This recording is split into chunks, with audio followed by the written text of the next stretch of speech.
BTech exams pass అవ్వడం చాలా easy. అది రెగ్యులర్ అయినా సరే, బ్యాక్లాగ్స్ అయినా సరే మీరు ఈజీగా పాస్ అవ్వచ్చు. ఇప్పుడు వన్ నైట్లో మీ ఎగ్జామ్ ఎలా పాస్ అవ్వాలో నేను ఇప్పుడు చెప్తాను. వీడియో స్కిప్ చేయకుండా వినండి అన్ని పాయింట్స్ని.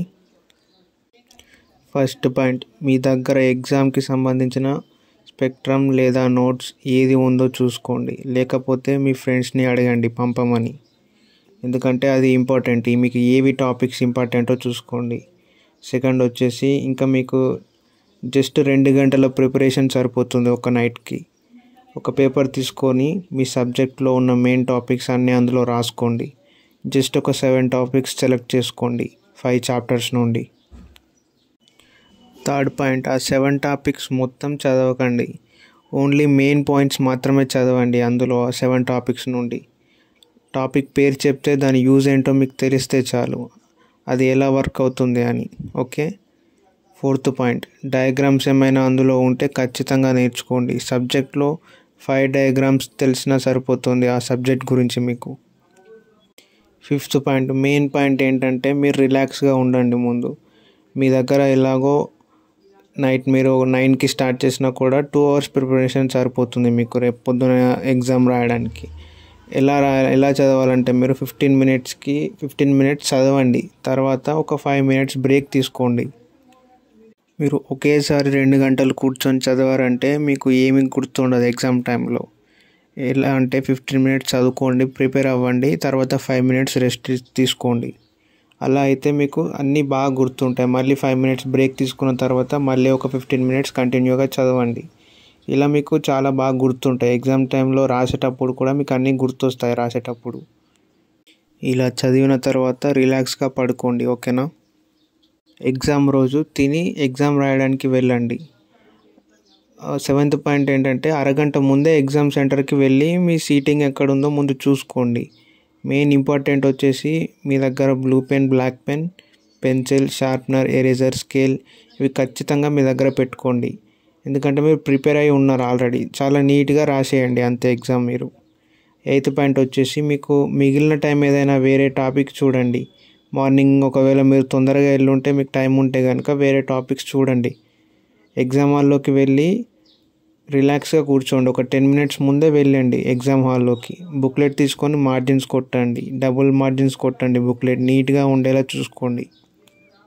మీకు బుక్లెట్లో లెఫ్ట్ సైడ్ ఆల్రెడీ మార్జిన్ కొట్టే ఉంటుంది, మీకు రైట్ సైడ్ ఒక్క సైడ్ కొట్టుకోండి మార్జిన్ మాత్రం. అది 2 మార్జిన్స్ కొట్టండి, లైన్ నీట్గా కనిపిస్తుంది. అలా అయితే మార్జిన్ ఒకవేళ మీకు సైడ్కి కొద్దిగా తప్పు అనిపించినా కూడా మీరు దాన్ని మళ్ళీ రబ్ చేసి మళ్ళీ మార్జిన్ కొట్టండి. నీట్గా ఉంటే మంచిగా కనిపిస్తుంది బుక్లెట్ మొత్తం. అన్ని పేపర్స్కి మార్జిన్ కొట్టేసేయండి. 30 పేపర్స్ ఉంటాయి, అన్నిటికీ మార్జిన్స్ కొట్టేసిన తర్వాత క్వశ్చన్ పేపర్ ఇస్తారు మీకు. అది మొత్తం క్వశ్చన్ పేపర్ మొత్తం చదవండి.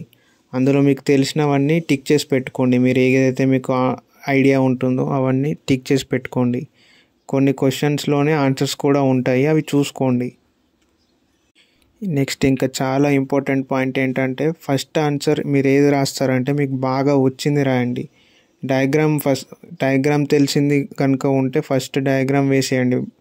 బ్లాక్ పెన్తో హెడింగ్స్ సరిగ్గా రాయండి. కింద పెన్సిల్తో లైన్స్ కొట్టండి హెడింగ్స్కి. నెక్స్ట్ ప్రజెంటేషన్ అయితే నీట్గా పెట్టండి బుక్లెట్లో. అలా మీకు ఆన్సర్స్ ఫస్ట్ రాసిన తర్వాత మిగిలినవి ట్రై చేయండి. మీకు వచ్చిన ఆన్సర్స్నే ముందు రాయండి. మీకు కొన్ని పాయింట్స్ తెలిసినా కూడా సరే మీరు దానికి ఇంగ్లీష్లో ఏదో ఒకటి వాడేసి రాసేయండి. టాపిక్స్ని పెంచండి, లెంత్ పెంచండి, హెడ్డింగ్స్ బాగా రాయండి, నీట్గా ఉంచండి. మీకు తెలిసినవి రాసిన తర్వాత మీకు తెలియనివి అన్నీ అటెంప్ట్ అయితే చేసేయండి. ఆ టాపిక్ రిలేటెడ్ రాసినా సరిపోతుంది క్వశ్చన్ పేపర్లో మీకు ఇచ్చినవి. అన్ని క్వశ్చన్స్ మాత్రం ఖచ్చితంగా అటెంప్ట్ చేయండి. మినిమం 20 పేపర్స్ అయినా నింపడానికి ట్రై చేయండి. మీరు ఒకవేళ రాస్తూ వెళ్ళిపోతుంటే మీకు పేపర్స్ అన్నీ అవే అయిపోతూ ఉంటాయి. మీకు అర్థమవుతుంది ఏ క్వశ్చన్స్కి మీరు ఎన్ని రాయాలి, ఎన్ని పేపర్స్ రాయాలని మీకే తెలుస్తుంది, ఎన్ని హెడ్డింగ్స్ ఉన్నాయి, ఎంత రాయాలి అని. ఇంకా మీరు ఆన్సర్స్ రాసేటప్పుడు ప్రతి ఆన్సర్కి లెఫ్ట్ సైడ్ నెంబర్ మాత్రం కరెక్ట్గా వేయండి. అది చాలా ఇంపార్టెంట్. కంప్లీట్ అయితే ఒక లైన్ కొట్టండి కంప్లీట్ అయినట్టు ఆన్సర్కి. నెక్స్ట్ బుక్లెట్లో మీ సిగ్నేచర్ ఇంకా డేట్ కరెక్ట్గా వేయండి. ఒకవేళ మీకు ఏదైనా డౌట్ ఉంటే, మీకు తెలియకపోతే ఇన్విజిలేటర్ని అడగండి, అంతేకాని మీకు సొంతంగా ఏది ఫిల్ చేయకండి బుక్లెట్ పైన. బుక్లెట్ మొత్తం నీట్గా ఫిల్ చేసి ఎన్ని పేపర్స్ రాశారో నెంబర్ రాసి కంప్లీట్ చేయండి. ఎగ్జామ్ని మీరు ఖచ్చితంగా పాస్ అవుతారు. మీరు అస్సలు డౌట్ కూడా అవసరం లేదు మీకు. ఇది మీరు ఒక 1 నైట్ మీకు టైం ఉంటే ఇలా ప్రిపేర్ అవ్వండి. ఒకవేళ మీకు అసలు టైమే లేదు, డైరెక్ట్ ఎగ్జామ్ రాసేస్తాననుకుంటే మీరు ఏది ప్రిపేర్ అవ్వకున్నా పర్లేదు. జస్ట్ మీకు ఇంగ్లీష్ బాగా రాయడం వస్తే చాలు. జస్ట్ అండర్స్టాండ్ అవ్వండి అంతే. మీకు క్వశ్చన్ పేపర్లో ఏమున్నాయి, క్వశ్చన్స్ ఎలా రాయాలి అని అండర్స్టాండింగ్ ఉంటే చాలు మీకు. క్వశ్చన్ పేపర్ మొత్తం చదివి అందులో ఉన్న పాయింట్స్ ఆన్సర్స్లో హెడ్డింగ్స్ పెట్టేయండి అంతే. బుక్లెట్ మొత్తం నింపేసేయండి. మీకు ఏం రాకపోతే 1 అవర్ వెయిట్ చేయండి ముందు ఎగ్జామ్ హాల్లో. ఎవరైనా హెల్ప్ చేస్తారని చూడండి. మీకు ముందున్నవారు, సైడ్కి ఉన్న వాళ్ళు ఎవరైనా సరే హెల్ప్ చేయొచ్చు, ఎందుకంటే ఆ ఛాన్స్ కూడా ఉంటుంది. 1 అవర్లో వెయిట్ చేయండి. ఒకవేళ వాళ్ళు అడగండి ఏమైనా హెల్ప్ చేస్తారేమో అని. ఒకవేళ హెల్ప్ చేయలేరు, మీకు ఏం ఛాన్స్ లేదనుకుంటే అప్పుడు 1 అవర్ తర్వాత ఇంకా 2 అవర్స్ టైం ఉంటుంది మీకు. అప్పుడు మీరు అండర్స్టాండ్ అయ్యి ఎలా రాయాలని ఒక అండర్స్టాండింగ్కి వచ్చేసి మీరు మొత్తం నింపేసేయండి క్వశ్చన్ పేపర్ మొత్తం. ఇంకా జస్ట్ ఆ క్వశ్చన్స్లో ఉన్న హెడ్డింగ్స్ పెట్టేసి అంత నీట్గా రాసేస్తే సరిపోతుంది, డౌట్ రాకుండా. మీకు అంటే కొద్దిగా రిలేటెడ్గా అన్నా రాసేయండి. అందులో ఉన్నవే ఇది ఏం చేస్తుంది, ఇచ్చిన క్వశ్చన్లో ఉన్న టాపిక్ ఏదైతే అడిగినాడో ఆ టాపిక్ ఇది చేస్తుంది, అది చేస్తుంది, అలా యూజ్ అవుతుంది అంటూ రాస్తూ వెళ్ళిపోండి అంతే. అలా పాయింట్స్ అన్నీ నింపేసేయండి. కానీ పేపర్స్ మాత్రం నింపేసి రండి ఎగ్జామ్ హాల్ నుండి. ఎగ్జామ్ హాల్లో ఫుల్ కాన్ఫిడెంట్గా ఉండండి, అస్సలు భయపడకండి. అవసరమైతే వాటర్ తాగండి, కానీ ఎక్కువ తాగకండి, టెన్షన్ ఎక్కువ అవుతుంది. రిలాక్స్గా ఉండండి. పాయింట్స్ అయితే ఫాలో అవ్వండి, మీరు ఈజీగా ఎగ్జామ్ పాస్ అవుతారు. ఇవి జస్ట్ మీ దగ్గర టైం లేకపోతే ఇలాంటిది ఫాలో అవ్వండి. ఒకవేళ మీకు రేపు ఎగ్జామ్ ఈరోజు నైట్ ప్రిపేర్ చేస్తాను, ఒక 1 డే ప్రిపేర్ టైం ఉందనుకుంటే ఇంపార్టెంట్ టాపిక్స్ అన్ని కవర్ చేస్తే చాలు. ఓకే, ఇంకేమైనా డౌట్స్ ఉంటే కామెంట్ చేయండి, నేను సాల్వ్ చేస్తాను. ఓకేనా? All the best. బాగా రాయండి ఎగ్జామ్స్.